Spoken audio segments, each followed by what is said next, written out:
Nikki Lowe, and welcome to the Wisdom for Working Mums podcast show, where I share insights and interviews that support women to combine their family, work, and life in a more successful and sustainable way. Welcome to this episode. I'm your host, Nikki Lowe, and today I'm talking about a concept called "What got you here won't get you there." And it's a concept that I first discovered probably about 15 years ago. And at the time, I was supporting executives doing leadership development for some of the world's largest kind of organisations. And in helping people on what were called advanced development programs, so people that were kind of given an accelerated path into leadership, it was a concept that I used a lot with my clients back then. And kind of put it to one side when I became a mum and thinking about my own life. And it was only when I hit a really bumpy time in those first 12 months after having my son, where you may have heard me share before, I had kind of a breakdown to breakthrough experience where I really struggled to find my feet as a new mum and then to integrate my career with motherhood, and I ended up burning out, and I had to really reimagine how I approached motherhood and particularly being a working mum.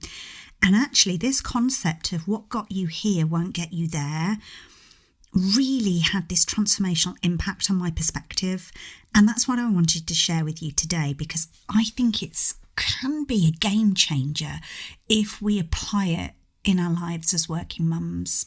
But before we dive in, I'd like to do a listener shout out, and I'd like to thank you, Lucy Jane Atkinson, who left this review on iTunes. And Lucy says, "Wow, I listened to this today for the first time, and you can really see the care Nikki has for mums.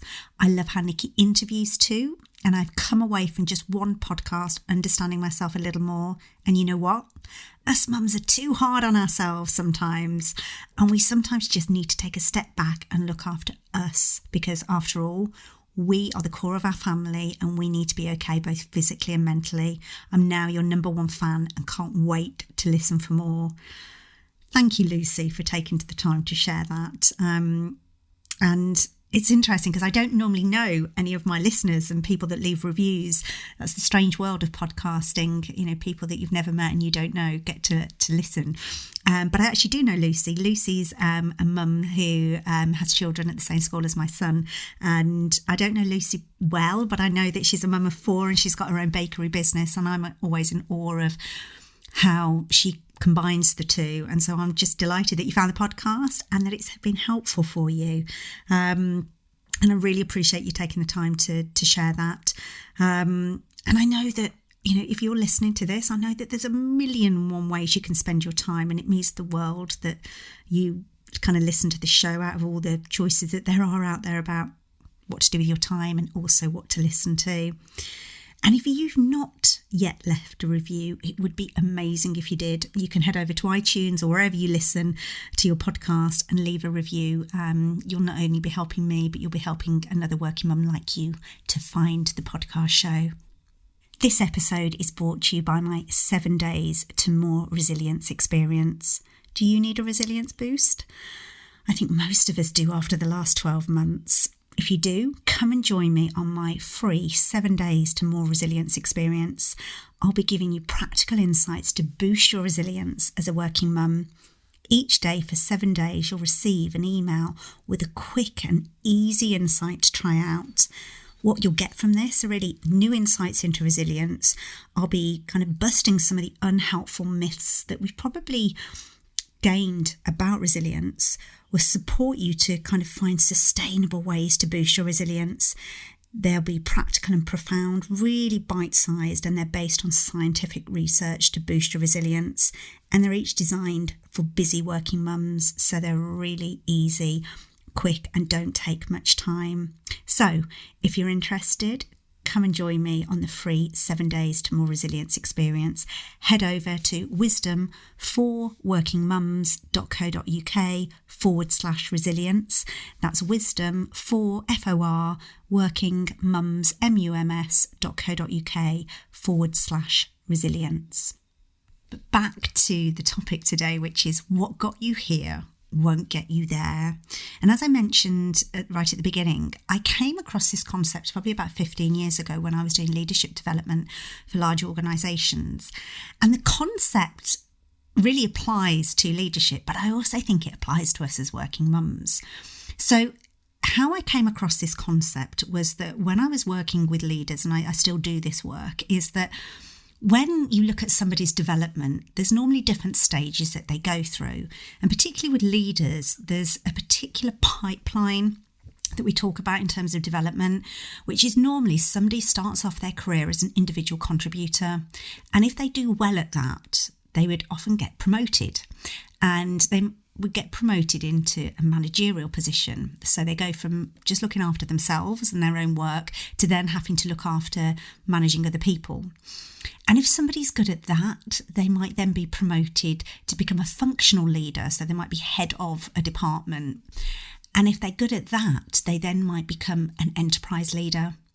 And so at each of those stages, there's a transition that needs to happen where somebody needs to start doing something, but also stop doing other things. So, for example, when you go from being an individual contributor, when you step up to be a manager, actually, you need to start managing other people, managing their performance. But you need to stop trying to do everything yourself because you're no longer expected just to be the only person actually delivering the output. And each of those transitions can be really difficult. And in leadership, we talk about you get stuck in the leadership pipeline. There's almost like beliefs or attitudes or behaviours that mean that you get stuck in stepping up into that new role and letting go parts of the old role. And so I was really familiar with this and used it a lot with my clients about their leadership journey. And it was only when I had my first child and started to experience difficulties that I really thought about applying this in my own life outside of leadership. So I was 35 when I had my first child, and I kind of was in a really good place, I thought, to become a mum. I had a happy and stable marriage and home life. I'd built a successful career, and I'd run my own business for quite a few years at that point, and thought that, it would offer me the security and the flexibility to start a family. So I thought I was at kind of a point in my life where I was in the ideal place to become a mum.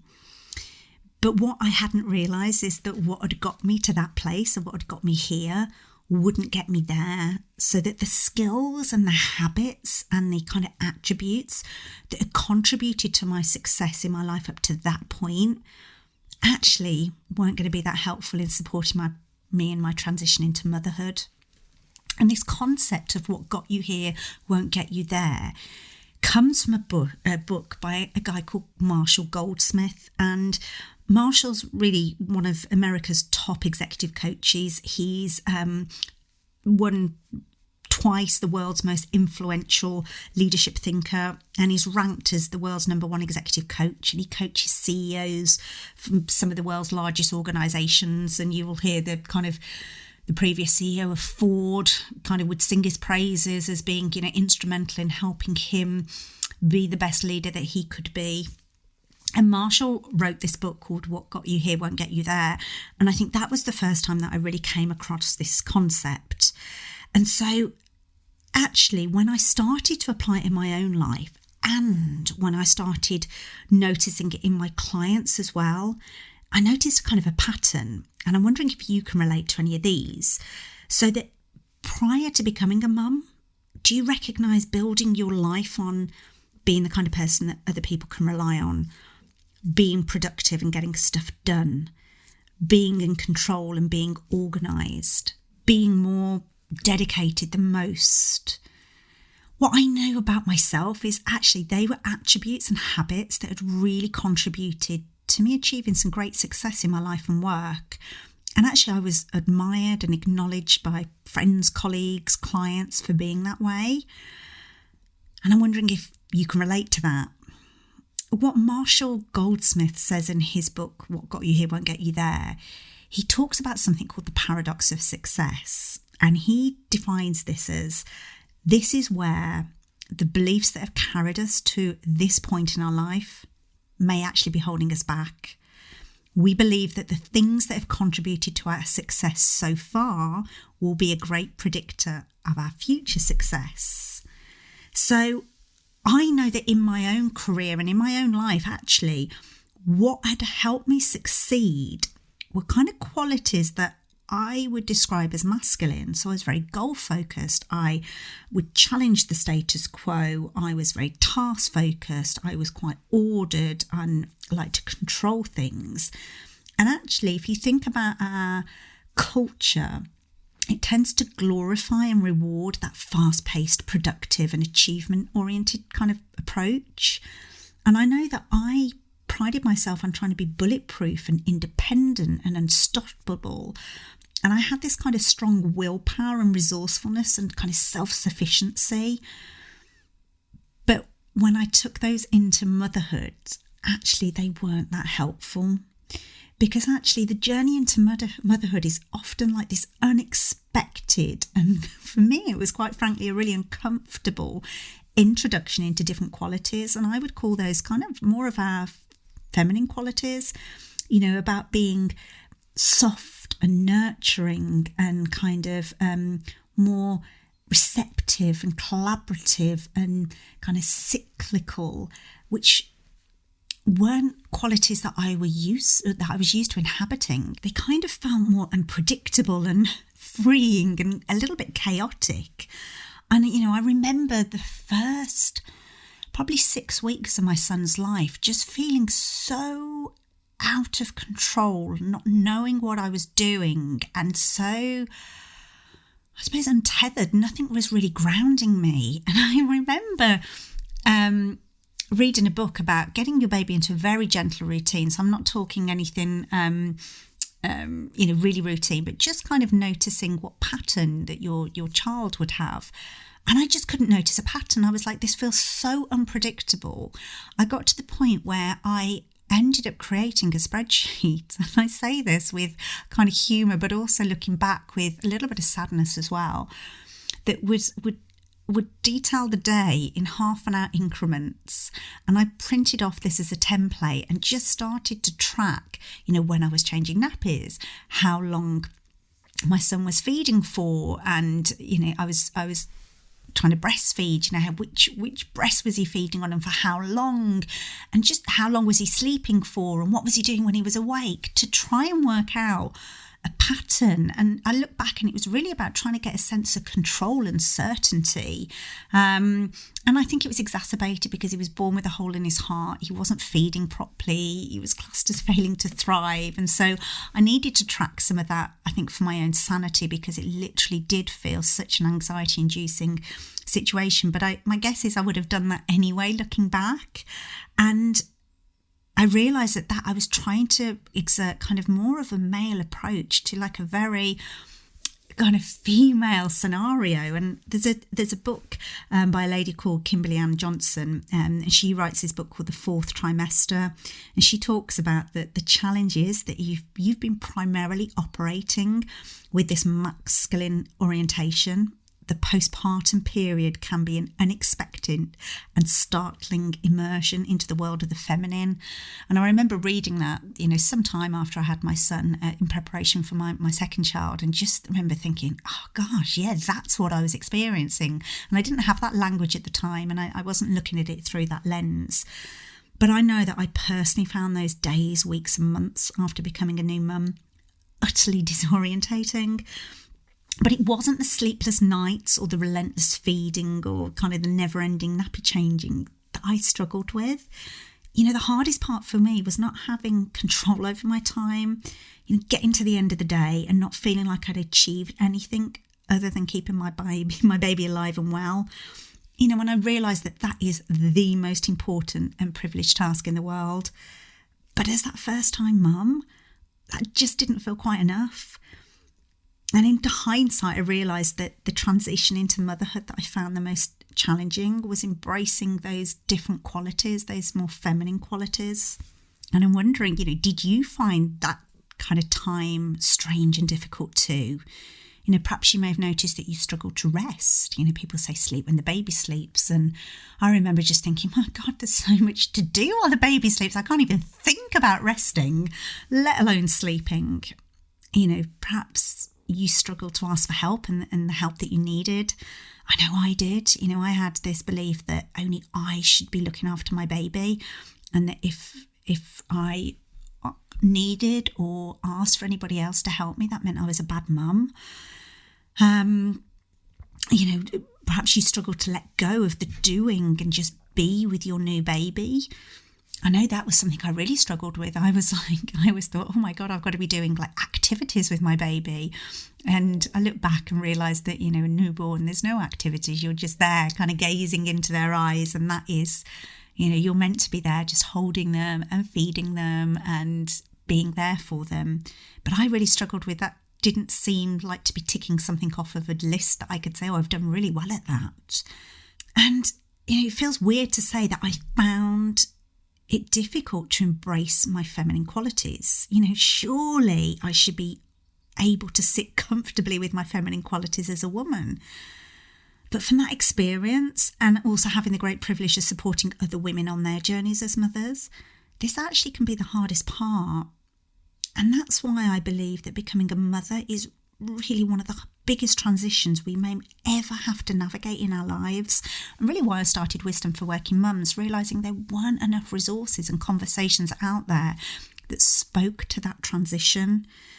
It's almost like we've got to be ready and willing to let go of who we are and what has got us here, so we can fully become the new person that motherhood creates. And there's that beautiful quote that says, the moment a child is born, the mother is also born. The mother didn't exist before that child. So it literally is something new.